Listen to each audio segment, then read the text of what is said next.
Hello दोस्तों, आप सुन रहे हैं सुपर न्यूज भोजपुरी में। स्वागत है। यानी कि रितेश पांडे जी का एक और ब्लॉकबस्टर सैड सॉन्ग रिलीज होने वाला है फुल एचडी 1 से 2 दिन के बीच में। यानी कि 11 सितंबर या 12 सितंबर को फुल एचडी वीडियो रिलीज होने वाला है। यानी कि सॉन्ग का नाम है मेहंदी छपवाला। रितेश पांडे जी का सैड सॉन्ग बहुत ही ब्लॉकबस्टर होता है। इस सॉन्ग को गाए हैं रितेश पांडे जी और इनके साथ ड्यूट किए हैं शिवानी सिंह जी।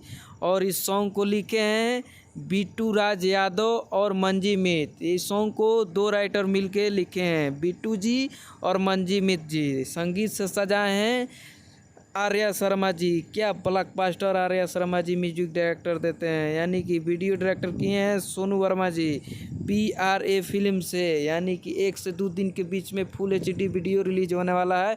इस सॉन्ग को आते ही आप लोग बहुत ही ब्लॉकबस्टर सॉन्ग बनाना है। यानी कि बहुत ही सुपर हिट रितेश